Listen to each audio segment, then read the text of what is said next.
been made plain early on, even before the manumission papers had been filed, and Roman was granted his freedom officially. All those memories raced through Roman's mind as he stood beside Will Brannon's grave. Never fully recovering from the awful wound he had received at Gettysburg, Captain Will had rejoined the Confederate Army as soon as he was able. He fought again through the battles of the Wilderness, Spotsylvania, and now Cold Harbor. Finally, Cold Harbor had been the death of him, as it had brought death to so many thousands of men on both sides of the great conflict. In recent days before the battle, Roman had noticed a gray cast to Will's face, had seen the haunted look in his friend's hollow, deep-set eyes. The end had been nigh already. Yankee bullets had cut down Captain Will today, but they had already killed him at Gettysburg. In the months since, he had lived and breathed, but been a dead man. Toward the end he had known it, just as Roman did. A great shudder shook Roman's body. Mac put a hand on his shoulder and squeezed hard. "I can't believe he's gone," he said, in a voice thick with grief, and Roman felt a flash of guilt. Mac had lost even more today than he had. "No, sir, Captain," Roman said, as he dragged the back of his hand across his wet eyes. "No, sir. I don't expect anybody who knew Captain Will think he's gone." Mac patted Roman's shoulder again, then put on his hat, tucking down hard on the floppy brim in front. "I believe we've done all we can for him. I want to look round, though, and fix this place in my mind. Someday when the war is over, I'll come back here." "Yes, sir." Mac moved back a few steps from the graveside. Roman went with him. "What will you do now?" Roman asked. His voice was slightly stronger, but still choked with emotion. Roman blinked again, in confusion this time. Sir? Why, I figured I'd go with you, Captain Mac." Mac shook his head. "There's no need for that. You're a free man, remember?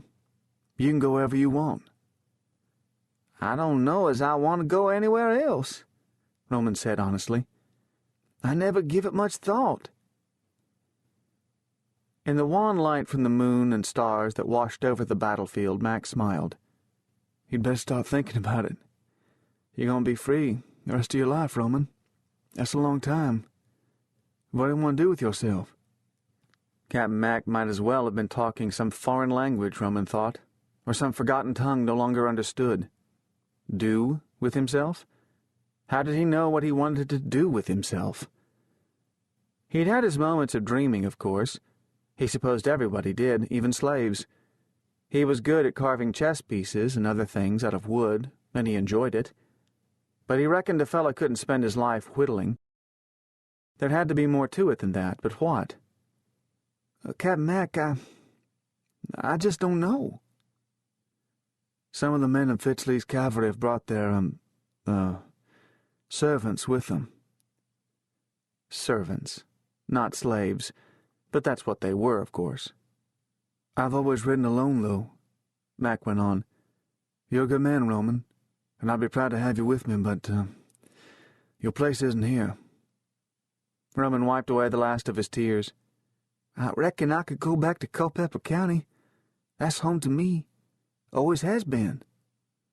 Mac nodded and said, "I think that's a good idea. Go to my family's farm.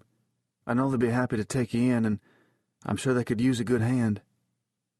"I don't know, Captain," Roman said. "Your ma, she ain't partial to slaves."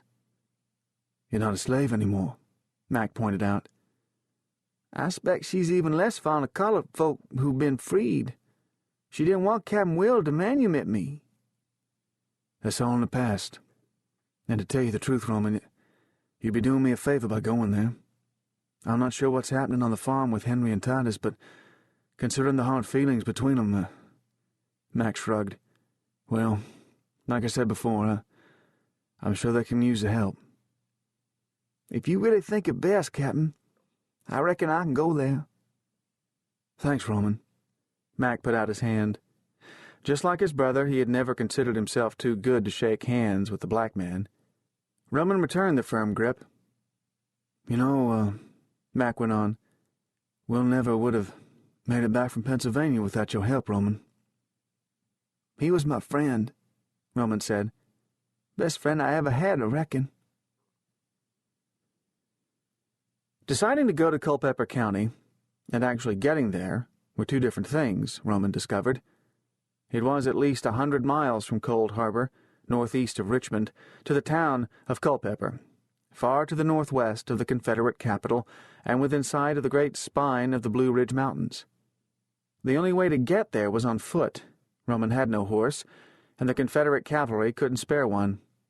Even if he had been mounted, he wouldn't have gotten very far.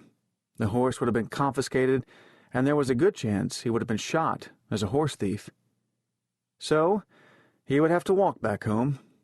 He had no doubt he could do it. After all, he reminded himself, he had walked from Virginia to Pennsylvania to find Captain Will after Yancey Latimer's death. That had been a lot farther. But things had gotten worse in the year since then. Large areas of the South had been stripped bare of food and supplies by the two ravening armies jousting with one another across the battered landscape. Refugees who no longer had homes wandered the roads, and many of them would steal, even kill, to stay alive. Roman couldn't bring himself to blame them too much. When faced with the prospect of starving to death, or worse, watching their children starve to death, most folks would do whatever they had to in order to avoid that horror. That sympathy didn't make him any less wary of the refugees, though, and many of them were no account to start with, men who always sank to the lowest level, no matter what their circumstances or surroundings. So as he skirted Richmond to the north and struck out toward the distant Blue Ridge, he did a lot of walking by night and hiding out by day, finding a good spot each dawn to curl up out of sight and rest. He drifted in and out of a light sleep during the day, always restless, always on the alert for trouble. Sometimes exhaustion claimed him, pulling him into a deep, dreamless slumber. Such was the case when, with no warning, the cold, hard ring of a pistol barrel prodded his forehead, and an even colder voice announced, "Looky what we got here." Startled, Roman would have jumped off the ground, even with the gun at his head, but a heavy foot landed in the middle of his chest and roughly shoved him down. "Don't do that again," the man loomed above him yelled, "or I'll blow your damn brains out, you understand, boy?" Wide-eyed, breathing hard with fear, Roman stared up at the man. He saw a filthy, bearded face. Above it, a gray cap with a torn and broken bill rested crookedly on a tangle of black hair. The man wore a ragged, patched gray jacket. The left sleeve hung empty, the arm either blown off in battle or sawn off by some butcher of a surgeon in a field hospital. Probably blown clean off, Roman thought. A man actually stood a better chance of surviving a wound like that than he did if he was sent to one of those charnel houses masquerading as hospitals. Why was he even thinking such things at a moment such as this, he wondered, when he was so close to death himself? He lay in a narrow gully, cut by the thin trickle of a creek. The stream was at his feet, and he had crawled under some bushes that grew at its edge, thinking he wouldn't be seen there. But this man had seen him, and Roman knew that discovery might easily prove to be the end of him. The one-armed man would have been mustered out of the army and sent home to recover from his wound as best he could. The Confederate Army, like all armies, didn't care much about a man once he could no longer fight. Maybe he still had a home, but from the looks of him, it was more likely that the war had forced him out of it, forced him to take to the roads and the open countryside to survive. At least he seemed to be alone. Roman swallowed nervously. If there had been a gang of such scavengers, he would have had no chance at all to get out of this predicament. As it was, the odds were extremely slim that he would live longer than a few more minutes. The man leaned closer to him and hissed, "You got any food?" The smell of rotting teeth almost made Roman gag. I got nothing to eat, sir." That was the truth. Roman had long since finished off the little bit of hardtack and jerky Mac Brannon had given him before he left the grave site at Cold Harbor. Once those provisions were gone, he had lived on wild plums and onions.